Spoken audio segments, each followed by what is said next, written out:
Nous devons viser des points chaque week-end. Nous avons la vitesse, nous avons la voiture, nous avons tout pour le faire. Ces déclarations nous viennent de Fernando Alonso en marge du Grand Prix de Miami, où il a terminé à la 11e place à la suite de 2 pénalités. Son coéquipier Esteban Ocon s'est quant à lui hissé jusqu'à la 8e position après être parti de la 20e place. Alors moi les amis, je vous confie un secret. Je ne comprends rien aux performances d'Alpine. Parce que d'un côté, on a Esteban Ocon qui est plutôt solide dans ce début de saison et qui a marqué des points chaque week-end, à l'exception d'Imola. De l'autre, on a Fernando Alonso qui est un petit peu dans la situation opposée, lui qui se traîne à la 16e place du championnat avec seulement 2 petits points. Avec ce bilan, Alpine se retrouve à la 6e place du classement constructeur. Dit comme ça, les interprétations de ces résultats peuvent être multiples.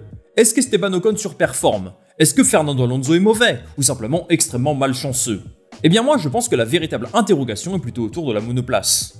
Parce que j'ai l'impression que chaque week-end, ils sont capables de nous sortir une performance différente.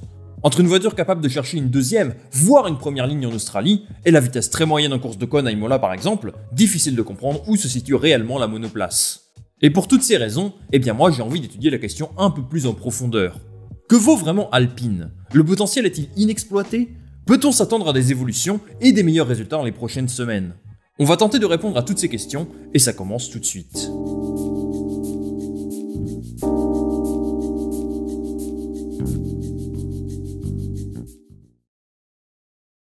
S'il y a bien un mot qu'on peut associer à Alpine cette saison, c'est sûrement fiabilité. On a assisté à des problèmes en tout genre depuis que cette année 2022 a commencé. Pour n'en citer que 2, on peut parler du souci hydraulique sur la voiture d'Alonso en Australie, ou encore le remplacement de l'unité de puissance d'Esteban Ocon avant le Grand Prix d'Imola. L'unité de puissance d'ailleurs pose beaucoup de questions.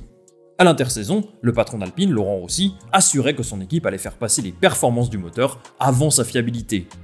Alors vu tous les problèmes rencontrés depuis le début de l'année, il est clair que les performances du moteur Renault sont parmi les moins fiables du plateau. Mais est-ce vraiment lié à un développement raté? A priori, pas seulement. Déjà, je pense qu'il faut remettre en perspective le travail d'Alpine réalisé pendant l'hiver. En 2021, Alpine souffrait d'un léger manque de puissance par rapport aux moteurs Ferrari, Honda ou Mercedes. Aujourd'hui, ce n'est clairement plus le cas. Otmar Szafnauer estime même que son unité de puissance est à seulement quelques chevaux des meilleurs. Si l'on en croit les propos des ingénieurs d'Alpine, le problème principal est lié à un terme que vous entendez à tort et à travers depuis quelques mois. Allez, vous l'avez, j'en suis sûr. Ça commence par un M, ça finit par un E, et c'est le nom donné à une espèce de cétacés marin peuplant la plupart des côtes tempérées et froides du globe, qui se nourrissent de poissons et de crustacés. Bien vu, le marsouinage. Bruno Famin, le responsable du département moteur de l'écurie, nous explique pourquoi. Le marsouinage, c'est un phénomène aérodynamique qui fait que les voitures rebondissent en piste un peu comme un ballon de basket. Et ces secousses sur les monoplaces pendant tout un week-end de Formule 1, eh bien ça met certains composants à rude épreuve, en particulier chez Alpine. Les voitures de F1 version 2022 ont une philosophie aérodynamique qui est très différente de ce qu'on a pu voir ces dernières années. Elles sont très basses, et certaines écuries ont dû développer des modèles de monoplaces aux antipodes de ce à quoi elles étaient habituées.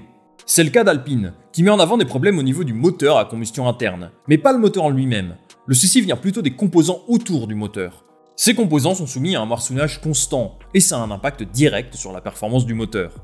Par exemple, Fernando Alonso a connu un problème au niveau de la pompe à eau au Grand Prix d'Arabie Saoudite, ce qui l'a forcé à mettre fin à sa course subitement. À Melbourne, lors de son tour de qualification raté, il s'agissait là d'un problème de joint qui a provoqué une fuite d'huile. Dans ces cas-là, on s'aperçoit que le problème ce n'est pas le moteur, mais bien tous les composants autour. Alpine a bouleversé sa façon de travailler sur l'unité de puissance, qui est développée à Viry-Châtillon. Ils ont investi beaucoup sur cet aspect de la monoplace pour une raison assez simple. Un gel des moteurs est en place jusqu'en 2025. Concrètement, les écuries ne peuvent plus apporter d'évolution à l'unité de puissance, sauf sur quelques parties très spécifiques. En conséquence, l'écurie française a créé pour la première fois une unité de puissance où le turbo et le compresseur sont séparés. C'est la philosophie adoptée par Mercedes depuis le début de l'ère turbo-hybride, et c'était un impératif pour gagner en puissance. Si je vous explique tout ça, c'est parce que l'unité de puissance est sans doute ce qui limite le plus Alpine dans ses performances. Sans fiabilité, c'est très compliqué de mesurer l'efficacité d'autres parties de la voiture, comme l'aileron arrière, l'aileron avant, etc. La partie moteur est donc au cœur des problèmes d'Alpine en ce début de saison. Mais à en croire Bruno Famin, ce n'est pas ce qui le préoccupe le plus. L'essentiel pour lui n'est pas de développer le moteur le plus fiable, le plus puissant, mais de développer une unité de puissance qui favorise un package global compétitif. Il a d'ailleurs déclaré que l'écurie bosse actuellement sur de nouvelles évolutions aérodynamiques pour permettre à Alpine de se rapprocher de ses concurrents devant eux, à savoir Alfa Romeo, McLaren, voire Mercedes. Mais en sont-ils capables? Qu'est-ce qu'ils préparent et jusqu'où ces évolutions peuvent-ils leur permettre d'aller? On va décrypter ça ensemble.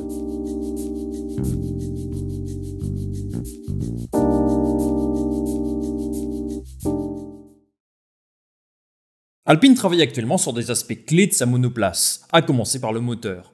Alors je vous vois venir, vous allez me dire que c'est impossible d'apporter des évolutions vu qu'il y a un gel des moteurs. Et vous avez raison, mais pas entièrement. Les réglementations de la FIA spécifient que des modifications peuvent être apportées à l'unité de puissance uniquement si elles concernent des problèmes de fiabilité. Et dans le cas d'Alpine, c'est justement le problème. Depuis le début de la saison, ils ont déjà apporté pas mal de modifications. Ils ont par exemple changé des composants suite au problème de pompe à eau d'Alonso à Jeddah, ce qui a été accepté par la FIA. En revanche, il y a des zones de travail plus complexes. Par exemple, suite au problème moteur d'Ocon à Imola, ils auraient bien aimé le tester sur leur banc d'essai. Le banc d'essai, c'est une installation qui permet de vérifier la solidité des moteurs. Mais les règles de la FIA ne leur permettent pas de l'utiliser à ce stade de l'année, donc ils se voient un petit peu limités de ce point de vue-là. Unité de puissance mise à part, on peut s'attendre à des évolutions sur d'autres aspects de la voiture, à commencer par le plancher, dont on a pu voir les premières évolutions à Imola, puis à Miami. Fernando l'a essayé en premier en Italie, et les données récoltées ont incité Alpine à le tester à Miami sur les deux voitures. Donc ça, le plancher, c'est acté, ça fonctionne. Mais le problème principal d'Alpine, il est ailleurs. Et si vous avez bien suivi la prévue du Grand Prix de Miami la semaine dernière, vous savez de quoi je parle. Vous ne l'avez pas vu? Eh bien si vous ne voulez rater aucune de mes vidéos, n'oubliez pas de vous abonner les amis. Reprenons. Le problème d'Alpine, c'est la différence de performance entre la qualification et la course. En qualif, ils peuvent aller chercher assez haut, peut-être jusqu'à la P5, mais en course ils sont bien inférieurs à Mercedes par exemple. Alors pour remédier à ça, des améliorations sont attendues pour le prochain week-end à Barcelone. Et les Grands Prix à Imola et à Miami nous donnent des indications quant à la nature de ces évolutions. En plus du plancher, Alpine a testé différents modèles d'aileron arrière, ou plutôt la partie inférieure de l'aileron arrière. Et l'objectif est très clair, favoriser une meilleure performance de diffuseur et générer une force aérodynamique descendante plus efficace. Je pense qu'on peut s'attendre à avoir davantage d'évolution à ce niveau-là, puisqu'il me semble qu'ils n'ont pas encore trouvé la solution la plus efficace. Enfin, la problématique sur laquelle va travailler Alpine dans ces prochaines semaines est le poids de sa voiture. Il y a quelques semaines, Pat Fry, le directeur technique de l'équipe, déclarait que sa monoplace doit perdre quelques kilos d'ici à la fin du mois de mai. #SummerBody 2022.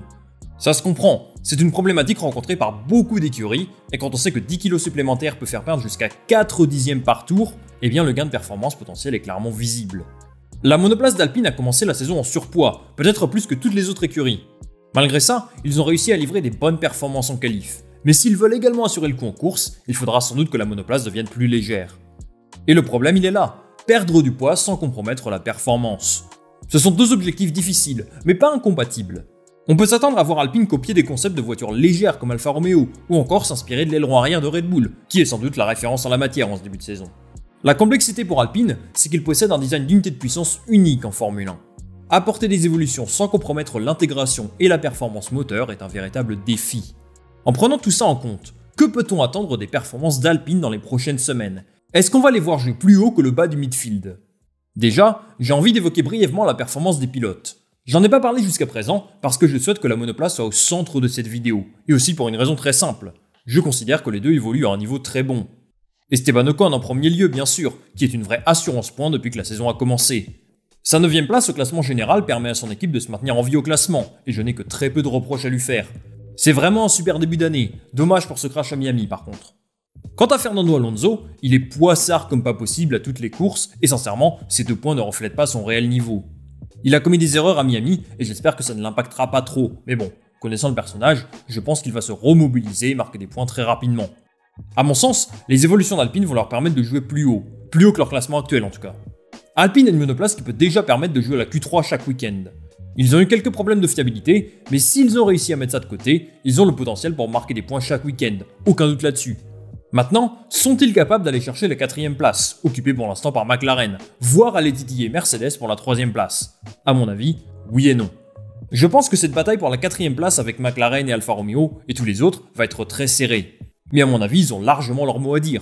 Je trouve que leur monoplace n'est pas en dessous de ces deux équipes, et si Alonso n'avait pas eu autant de malchance, il serait peut-être même devant eux. On verra comment évoluent McLaren et Alfa Romeo, mais je pense que la différence peut se faire par rapport au line-up. Chez Alfa Romeo, Zhou est un rookie, et il ne marquera pas le même nombre de points que Bottas, tandis que Ricciardo est en difficulté pour McLaren. A mon sens, tout dépendra des capacités d'Alonso et du Ricciardo à rebondir, après ses 5 premières courses pauvres en points. Maintenant, de là à aller chercher Mercedes, moi j'ai du mal à y croire. Même avec un marsouinage très sévère, les flèches d'argent m'ont l'air un cran au-dessus. On verra si Alpine me surprend ou non, on aura à mon avis plus de données lors du prochain Grand Prix, à Barcelone. Il faut garder à l'esprit que l'objectif d'Alpine est de se battre pour un championnat après 100 courses, ce qui nous emmène grosso modo à la saison 2024 ou 2025. Cette année, je m'attends donc à ce qu'ils se battent dans le midfield, la lutte pour le podium me semble fermée. Finir 4ème au championnat constructeur doit être l'objectif, et je pense qu'un autre résultat sera une contre-performance. Comme l'a dit Alonso, ils ont la voiture et les ressources pour se battre pour les points à chaque fois. Hâte de voir où ils en sont d'ici à quelques courses. Les amis, c'est la fin de cette vidéo. Merci beaucoup de l'avoir regardé. Comme d'habitude, n'hésitez pas à commenter, partager, liker si vous voulez soutenir mon travail. Pensez également à l'abonnement si vous ne voulez pas rater les prochaines vidéos, et moi je vous retrouve très rapidement pour du nouveau contenu. Salut, à la prochaine!